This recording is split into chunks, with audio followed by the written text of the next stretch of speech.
Hi guys, today magkaroon tayo ng shoe review ng Anta Free to Dream Z-Up Team.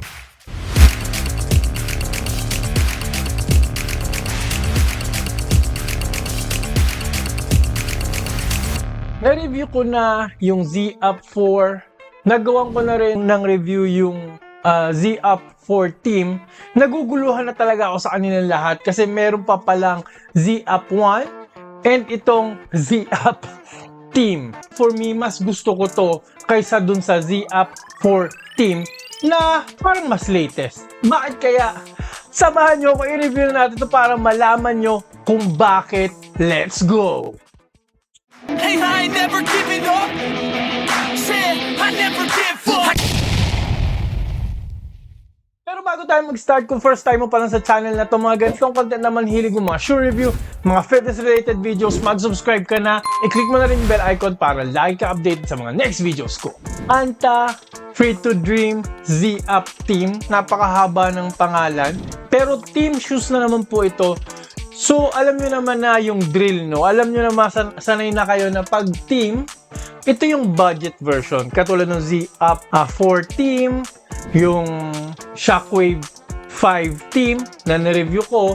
No, pag team, kahit sa 361, ibang brand, X-Step, usually yun yung budget version. Pero parang dito, nagulat ako doon sa budget version. Para tuloy gusto kong bilhin yung, ano nito yung more expensive, yung premium version niya Kasi sobrang lupit ng sapatos na to. Sa itsura pa lang, tingnan niyo naman guys yung colorway na to Yung colorway na to, panalong panalo. Marami pa pong colorway ako nakita. Parang 3 pa, no? And parang ito nga yung pinakamurang colorway. Bakit gano'n may mga colorway na mas mura, no? Pero bakit yung pinakamaganda, yung pinakamura?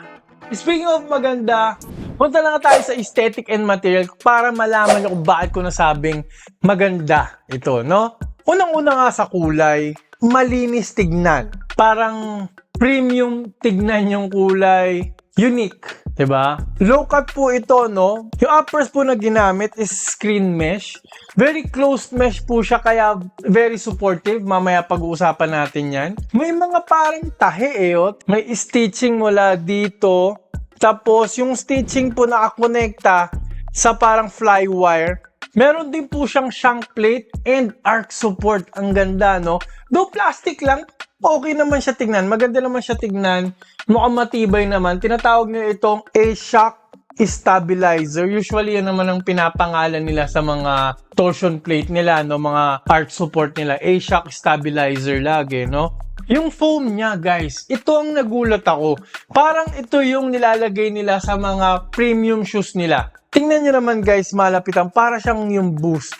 Diba? Para siyang yung Boost. Para siya yung Nitro Edge Foam ng Anta.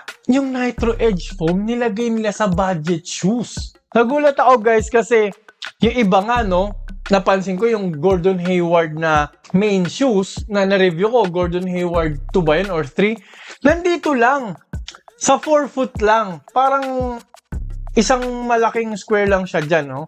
Isang maliit na square lang siya. Ito, ginawa nyo, finulent nyo, pero budget shoes. Wow! Diba? Guys, dun pa lang nagpapakitang sulit na po talaga itong sapatos na to. Mamaya pag-uusapan natin yan sa price, no? So dahil dyan, guys, aesthetic and material, mataas ang ibibigay ko dito. Bibigyan ko po ito ng 9.5 out of 10. Hindi ko na perfect kasi hindi po ito carbon fiber. Parang ang murang TPU plate lang siya. Pero okay lang, no? Okay lang. Malaki siya, one piece. Nakakagulat talaga, guys. Parang napakasulit to. Pumunta na tayo sa traction and outsole, which is ito na naman, guys. Napaka-squeaky ng sapatos na to. Maingay. 10 out of 10 yung spike check or squeak test ko dito. Hindi rin po siya masyadong nag-a-attract ng dust, no? Meron po siyang solid white outsole. Makikita nyo dito yung kanyang torsion plate sa ilalim. Mapipindot nyo yung Nitro Edge Foam dito. And okay din yung tigas nito. So, pwede rin pang outdoor. Napapansin ko naman sa mga team shoes nila, katulad nung Shockwave 5 Team, pang outdoor. Yung mga team shoes nila yung Z-Up 4 Team, yung parang Z-Up 4 series green yan Z-Up 4 Team, pang outdoor din. Pero yung pro version, hindi. Or yung premium version, hindi. Yung mas mahal na version, hindi. Pero yung mga team shoes ng Anta, maganda pang outdoor kasi ang titigas. So parang masulit tuloy yung mga budget shoes na hindi pa nga nag-a-attract ng dust. So napakaganda ng traction, napakaganda ng outsole. So dahil dyan guys, hindi na natin kailangan patagalin. Perfect 11 out of 10. Perfect 10 out of 10. Kita niyo, sumobra ko sa perfect, no? 11 out of 10. Basta guys, sobrang tuwang-tuwa ako sa traction nito. Next, punta na tayo sa safety and support. Unahin ko dito sa sa heel counter niya. Okay naman. No? Stiff enough, okay din, nakaka-move, comfortable. Pero parang gusto ko pa ng more. Konti lang naman, no? Konti lang naman. Gusto ko pa ng more. Pero sa iba, okay na to. Lalo sa mga guardia, point guard, shooting guard, okay na yung support na nabibigay nito. No? Anyway, umangat naman yung foam, nag-act as a sidewall. Kahit pa paano, may lockdown. Maganda yung heel counter niya, no? Dito na ako medyo nakukulangan sa lateral containment niya. Kahit sana tumaas man lang itong foam nila, nag-act as a sidewall, minsan ginagawa naman nila yun. Ang ganda sana kasi, yung uppers niya, dahil nga close na mesh siya, na close na screen mesh, okay na sana. Ang ganda na ng lockdown ng uppers. Kumbaga, uppers pa lang, may lockdown na may support na yung uppers. Kaso lang parang pag nagja-jab step, euro step ako, parang nakukulangan pa ako, gusto ko pa ng more sana. No, konti lang naman, very minimal. No, hindi ko to masyadong ramdam itong lacing system nila Pero ito ramdam ko. Itong A-Shock stabilizer, ang ganda. Arc support, na torsion support din, ang ganda talaga. Na mula dito, no, umaabot hanggang dito sa 4-foot area. Nakulangan lang ako ng konti. Hindi naman siya deal breaker. Yung iba, yung mga guardia, mga magagaan na players, okay pa rin dito. No, ako lang nag-inarte lang ako. Kaya bibigyan ko po siya ng 8.5 out of 10 sa safety and support. Next, punta na tayo sa fit and comfort. Ito okay. Okay ang fit and comfort. Ito panalo.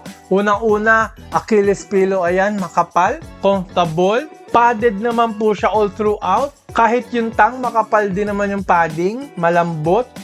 Step in comfort, malambot kasi nga dahil dito, no? Plus yung niya, yung insole niya, maganda no? Budget shoes po to guys pero okay yung insole, malambot, magaan, kasi hindi nga masyadong gumamit ng TPU plate no? Maraming 4-foot flex, pang-point guard, makakagalaw yung paa mo na maayos kasi ang baba nga nito, yung ankle mo, very mobile. Plus, may arc, so yung heel to toe transition, napakaganda po, no? Napaka-smooth niyan.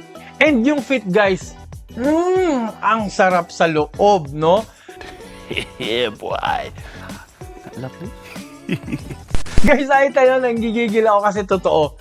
Tuwan-tuwa ako sa feel nito, no? Kasi sakto yung paka-wide niya na pag bumabagsak ako galing sa talon, may space pa yung mga daliri ko mag-spread, mga daliri ng paa ko mag-spread, which is healthy sa tuhod, healthy sa paa. Dapat po talaga ganun para maging injury-free po tayo and tumagal tayo sa paglalaro, no? Huwag tayo masyadong bibili ng snug fit or sobrang sikip or very narrow. Huwag po yun, no? So, true to size po kayo dito. Napakaganda po ng sizing, napakaganda ng fit. So, dahil dyan, fit and comfort, 10 out of 10 po ang ibibigay kong score dyan, no?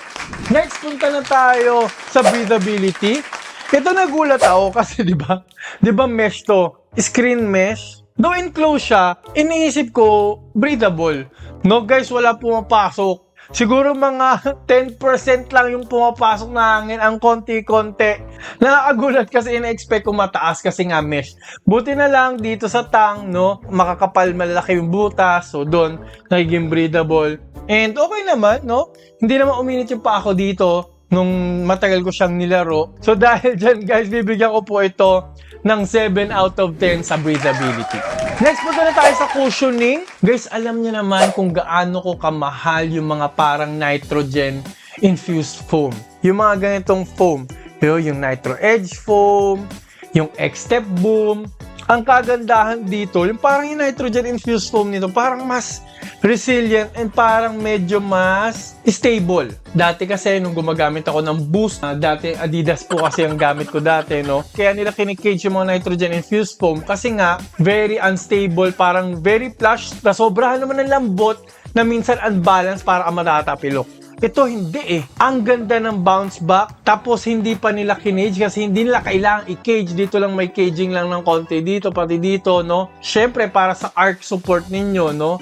So may ganyan. Napakaganda po ng feeling. Napakaganda ng bounce back, ng energy return. Nitrogen-infused foam, kilala yan sa energy return and sa impact protection talaga. Perfect po yung impact protection. Wala ako naramdaman sa tuhod kahit pa all out ka maglaro. Plus, may energy return pa, may bounce pa lalo dahil nga dito sa stabilizer, no? Yun nga, yung jump flow nila.